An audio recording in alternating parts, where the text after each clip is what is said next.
ഹിജ്റയ്ക്ക് 40 വർഷം മുമ്പ് മക്കയിലെ മാന്യമായ ബനു അദീയ് ഗോത്രത്തിലാണ് ഉമർ ജനിക്കുന്നത്. ചെറുപ്പത്തിലെ മല്ലയുദ്ധത്തിലും കുതിരസവാരിയിലും സാഹിത്യത്തിലും അദ്ദേഹം അഗ്രഗണ്യനായിരുന്നു. മക്കയിൽ വിരലിലെണ്ണാവുന്ന ആളുകൾക്ക് മാത്രം എഴുത്തും വായനയും അറിയാമായിരുന്ന കാലത്ത് അതിലൊരാളായിരുന്നു ഉമർ. തുടക്കത്തിൽ ഇസ്ലാമിൻ്റെ കടുത്ത ശത്രുവായിരുന്ന അദ്ദേഹം, എന്നാൽ ആ ജീവിതം മാറിമറിഞ്ഞത് ഒരു അത്ഭുത സംഭവത്തിലൂടെയാണ്.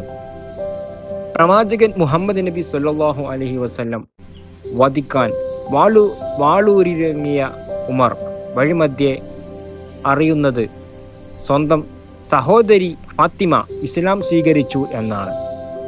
ദേഷ്യത്തോടെ സഹോദരിയുടെ വീട്ടിലേക്ക് ഇരച്ചു കയറിയ അദ്ദേഹം അവിടെ കേട്ടത് വിശുദ്ധ ഖുർആനിലെ ത്വാഹ സൂറത്തിലെ വചനങ്ങളായിരുന്നു. ആ വചനങ്ങൾ ഉമറിൻ്റെ ഹൃദയത്തെ പിടിച്ചു കുലുക്കി. ദേഷ്യം മാറി കൺകോണുകളിൽ കണ്ണീരുമായി അദ്ദേഹം നേരെ പ്രവാചക സന്നിധിയിലേക്ക് നടന്നു. അവിടെ വെച്ച് അദ്ദേഹം ഇസ്ലാം സ്വീകരിച്ചു. ഉമറിൻ്റെ ഇസ്ലാം ആശ്ലേഷണം അതുവരെ രഹസ്യമായിരുന്ന ഇസ്ലാമിക പ്രബോധനത്തെ പരസ്യമാക്കാൻ മുസ്ലിംകൾക്ക് കരുത്തു നൽകി. അബൂബക്കർ സിദ്ദീഖ് റളിയല്ലാഹു അൻഹുവിൻ്റെ വഫാത്തോടെ കൂടിയാണ് ഹിജ്റ 13 ഉമർ റളിയല്ലാഹു അൻഹു രണ്ടാമത്തെ ഖലീഫയായി ചുമതലയേൽക്കുന്നത്. അമീറുൽ മുഅ്മിനീൻ, സത്യവിശ്വാസികളുടെ നേതാവ് എന്ന് ആദ്യമായി വിളിക്കപ്പെട്ടത് അദ്ദേഹമാണ്. അദ്ദേഹത്തിൻ്റെ 10 വർഷത്തെ ഭരണകാലത്ത് ഇസ്ലാമിക സാമ്രാജ്യം റോമും പേർഷ്യയും കടന്ന് വൻ ശക്തിയായി വളർന്നു.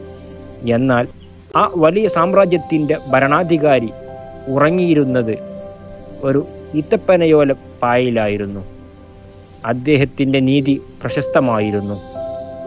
ഒരു രാത്രിയിൽ നഗരപ്രദക്ഷിണം നടത്തുമ്പോൾ വിശന്നു കരയുന്ന കുട്ടികൾക്ക് മുന്നിൽ വെറും വെള്ളം തിളപ്പിച്ചു കൊടുക്കുന്ന ഒരു ഉമ്മയെ അദ്ദേഹം കണ്ടു. ഇതറിഞ്ഞ ഉമർ റളിയല്ലാഹു അൻഹു അർദ്ധരാത്രിയിൽ ബൈത്തുൽ മാലിൽ പോയി ഗോതമ്പും നെയ്യും സ്വന്തം ചുമലിൽ ചുമന്നാണ് ആ കുടുംബത്തിന് എത്തിച്ചു കൊടുത്തത്. സഹായിക്കാൻ വന്ന സേവകനോട് അദ്ദേഹം ചോദിച്ചു, പരലോകത്ത് എൻ്റെ പാപം ചുമക്കാൻ നീ വരുമോ?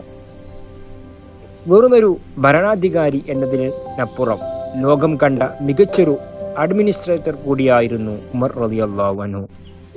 ഇന്ന് നമ്മൾ കാണുന്ന പല ആധുനിക സംവിധാനങ്ങളും അന്ന് അദ്ദേഹം നടപ്പിലാക്കിയതാണ്. 1. നമ്മൾ ഇന്ന് ഉപയോഗിക്കുന്ന ഹിജ്റ കലണ്ടർ ആരംഭിച്ചത് അദ്ദേഹമാണ്. 2. ജനങ്ങളുടെ സുരക്ഷയ്ക്കായി പോലീസ് സംവിധാനവും രാത്രി കാവൽക്കാരും ഏർപ്പെടുത്തി. 3. ലോകത്താദ്യമായി പ്രായമായവർക്കും കുട്ടികൾക്കും പെൻഷൻ നടപ്പിലാക്കി. 4. ജുഡീഷ്യറിയെ ഭരണകൂടത്തിൽ നിന്ന് വേർതിരിച്ച് സ്വതന്ത്രമാക്കി. അങ്ങനെ ജനക്ഷേമത്തിലൂന്നിയ ഒരു സമ്പൂർണ്ണ ഭരണഘടന അദ്ദേഹം കെട്ടിപ്പടുത്തു. നീതിയുടെ ആ സുൽത്താൻ ഹിജ്റ 23 അബൂ ലുഅ്ലു എന്ന മജൂസിയുടെ കുത്തേറ്റാണ് മസ്ജിദുൻ നബവിയിൽ വെച്ച് രക്തസാക്ഷിത്വം വരിക്കുന്നത്. മരണക്കിടക്കയിലും അദ്ദേഹം ചോദിച്ചത് എന്നെ കുത്തിയവൻ മുസ്ലിം ആണോ എന്നാണ്. അല്ലെന്നറിഞ്ഞപ്പോൾ എനിക്കെതിരെ അള്ളാഹുവിൻ്റെ മുൻപിൽ ഒരു സജദ പോലും ചെയ്യാത്തവനാണല്ലോ എന്നെ കുത്തിയത് എന്ന് അദ്ദേഹം ആശ്വസിച്ചു.